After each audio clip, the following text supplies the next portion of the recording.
En avril prochain, le Rwanda commémorera les 30 ans du génocide des Tutsis. Entre le 7 avril et le 4 juillet 1994, au moins 800 000 personnes furent exterminées par le régime extrémiste Hutu, un régime qui bénéficiait du soutien du plus haut sommet de l'État français à l'époque, dirigé et incarné par le président François Mitterrand et son état-major particulier. En 2021, la publication d'un rapport d'historien sur le rôle de la France au Rwanda faisait état de responsabilités lourdes et accablantes. 3 ans plus tard, l'historien qui dirigeait cette commission publie un nouvel ouvrage. Il s'intitule « La France dans le génocide des Tutsis ». Vincent Duclerc, bonsoir et merci d'être avec nous. Bonsoir. Pourquoi avez-vous choisi de poursuivre la réflexion et les questions au sujet du génocide des Tutsis au Rwanda ? D'abord parce que la recherche continue. La recherche ne donne pas des vérités définitives. Le rapport a vraiment amené des faits de vérité extrêmement solides, grâce à une commission de 12 chercheurs que j'avais présidé.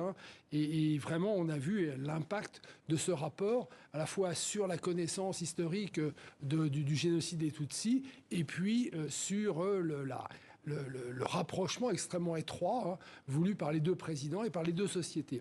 Et en fait, j'ai choisi de continuer parce que la recherche doit continuer, parce que aussi j'ai découvert de nouvelles archives, j'ai réanalysé un certain nombre de documents qu'on avait libérés dans le cadre de la commission, j'ai réinterprété des faits pour mieux comprendre et pour, au fond, aboutir à amplifier ces conclusions que vous avez citées, les responsabilités lourdes et accablantes du pouvoir présidentiel dans le génocide des Tutsis. Un des aspects les plus frappants dans votre livre est que, selon vous, le génocide des Tutsis aurait pu être arrêté ou évité. Pourquoi insister de cette manière sur ce point précis de l'histoire ? Parce que, je veux dire, les faits historiques, en plus aussi graves, je veux dire, c'est le dernier génocide du XXe siècle, c'est un génocide, je veux dire, comparable au génocide des Arméniens et au génocide des Juifs d'Europe. Et contrairement à ces deux premiers génocides, celui-ci pouvait être arrêté parce qu'il n'y avait pas de guerre mondiale, parce qu'il y avait toutes ces forces, notamment les forces de la Minuar, les casques bleus, les forces spéciales qui, dans le cadre d'Amaris, ont évacué les ressortissants, puis les forces turquoises qui ont fait un travail final pour sauver un certain nombre de rescapés Tutsis. Et donc, tous ces éléments-là, les moyens étaient là pour arrêter le génocide, et la France était la première concernée du fait de tous les moyens qu'elle avait mis en œuvre lors de la phase paroxysmique que vous avez mentionnée, mais auparavant. Parce que l'important, pour comprendre un génocide, c'est pas des massacres spontanés, c'est préparé de longue date, dès 1950. Alors justement, vous dites que c'était préparé de longue date, il y avait également des alertes qui étaient remontées de longue date. Est-ce que cela aurait pu être interprété, la non-réaction de la France, est-ce qu'elle aurait pu être interprétée comme une forme d'incitation pour les génocidaires Hutus à cette époque ? Complètement. C'est-à-dire que, justement, le livre que je publie est fondé sur une découverte de ces alertes, une mise en série. Les alertes, elles viennent de l'intérieur de l'État, de diplomates, d'officiers. Elles viennent aussi des institutions internationales, des associations des droits de l'homme. Comment expliquer qu'elles n'aient pas été prises en compte, ces alertes ? Alors, elles n'ont pas été prises en compte parce que, eh bien, elle désignait, elle montrait, elle révélait le caractère effrayant du régime d'Abiyarimana, raciste, violent, corrompu. Et ce régime, eh bien, la France le soutenait, plutôt le président de la République, qui avait fait du Rwanda, en fait, un laboratoire d'une nouvelle politique africaine.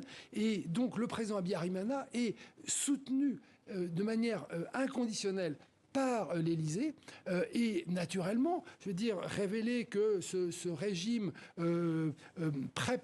organise un génocide, c'était intolérable. Donc, toutes ces alertes, elles sont écartées, et pourtant, elles sont très nombreuses, vous voyez. Et c'est là qu'on peut dire que le génocide aurait pu être arrêté, et allons plus loin, et c'est ce que je dis dans mon livre, tout est documenté. La France a cautionné le régime. Justement, à la lecture de votre ouvrage, on a l'impression que le président François Mitterrand avait fait du Rwanda une question personnelle. Oui. Pour quelle raison ? Pour quelle raison ? François Mitterrand est un homme de la 4e République, c'est un homme de l'Empire.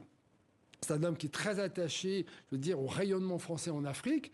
Et la 5e République, c'est les pays du champ, c'est-à-dire en fait tous ces pays anciennes colonies françaises qui permettent à la France, par exemple, d'avoir une puissance très substantielle aux Nations Unies, avec une partie de l'Afrique qui soutient... Mais de quoi s'agissait-il réellement ? De la raison d'État, du positionnement de la France sur la scène internationale ? Non, c'est élargir les pays du champ, c'est se saisir en fait du Burundi et du Rwanda d'anciennes colonies belges, ce ne sont pas des colonies françaises, dans une région des Grands Lacs qui est globalement anglophone, hein, comme l'Ouganda ou la Tanzanie. Et donc c'est étendre cet empire français, hein, c'est vraiment une vision impériale, et ça se fait à un moment où justement il faut aussi démocratiser, il faut modifier un peu les règles du jeu. Et donc François Mitterrand est amené à confier à son chef d'état-major particulier, à toute une chaîne